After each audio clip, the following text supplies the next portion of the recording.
The overemployed army. Today we're going to be talking about why getting that first remote job will alter your entire life.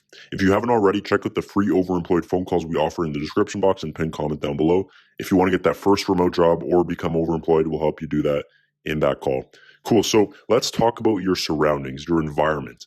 A lot of people know already that when they get that first remote job, they're going to enjoy the increased quality of life, freedom, time. They don't have to commute, right? And overall, you just feel like more of your own person. You feel more independent, and it's just a much more enjoyable experience overall. It's not to mean that everything's easy. You still have to do work, things like that, but you don't have a boss breathing down your neck, telling you to do stuff, right? And you have that sense of freedom and autonomy. And that's a great feeling, especially when it's your first time achieving it. And these are the things that people kind of already know going into it, right? They kind of expect to feel this way. But even when they get that first remote job, they love it, right? They get that feeling and it feels amazing. The thing a lot of people don't think about is remote work also changes your influential thoughts, right? So the thoughts that get programmed into you, whether subconsciously or consciously, by coworkers, people in your office, all the people around you, even people during your commute. Maybe you don't drive, maybe you take public transportation. The people you see daily, the people you hear daily, the people you talk to, right? So all of these people influence the way you think, your mindset, and also in turn your behavior and your actions. And there's actually a huge influence completed here, right? Because you've probably heard that thing, you're the average of the 5 people or the most amount of people you spend your time with, right? So let's say you have 3 or 4 or 5 friends, whatever. If they all act a certain way or talk a certain way, more likely than not, if you spend most of your time with those people, you're going to be very similar to them, right? Maybe you'll be a little different here and there, some different qualities, unique aspects because you're a different human, but overall, you'll have that same mindset and behaviors as that group of people.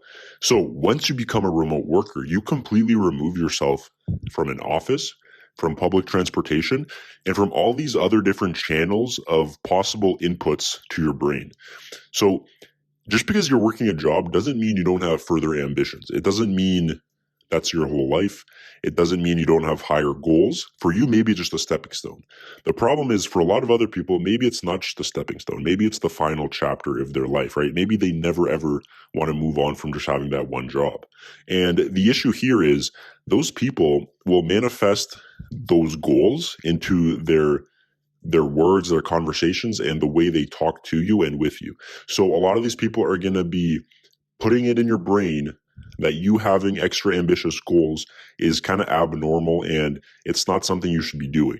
You're going to become more comfortable with the idea that it's okay to just have a job and live your life like this, making a little bit more every paycheck, saving a couple grand here and there, and that's okay. So if you're around these people nonstop, that's what's going to get infiltrated in your brain because that's what becomes normal to you, right?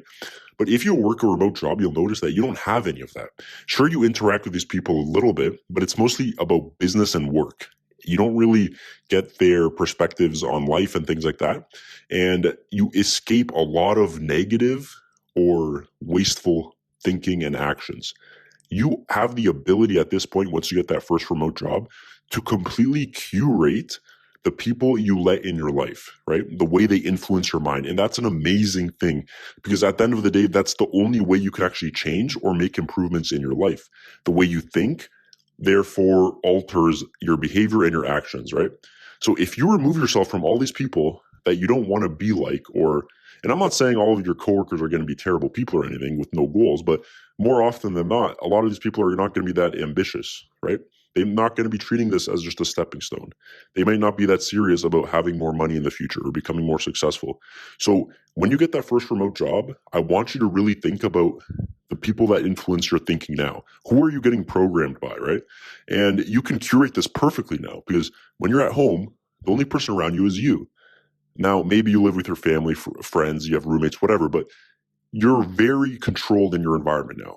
From here, I want you to start expanding. Now you have your friends, the friends you talk to, the friends you hang out with. These are the next biggest people that you're going to be influenced by. Now it's not work anymore because those 40 hours a week you spend by yourself at home, right? With the odd meetings here and there at work. So then it's going to be your friends, family, and then you're going to be able to vet those people out. Do I want to be like these people? Do I want these people's words and actions to influence mine? If yes, then spend more time with them. If no, then don't, right? Even internet things, right? So spending time on the internet, Twitter, Instagram, the people you read about, the people you read from, their posts, their content, do you want to be like them? Do they form a good role model in your brain in terms of the things they've accomplished? Then read more of their content, right? Surround yourself with that. It can have the same effect as people in real life, right? If it's people that are tweeting or posting stupid stuff, irrelevant stuff, like stuff that doesn't really move the needle in any way, or it just doesn't even make you think, then completely shut it off, right? Block it. You don't need to look at that. You don't need to read it. You don't need to watch those YouTube videos from people you don't care about.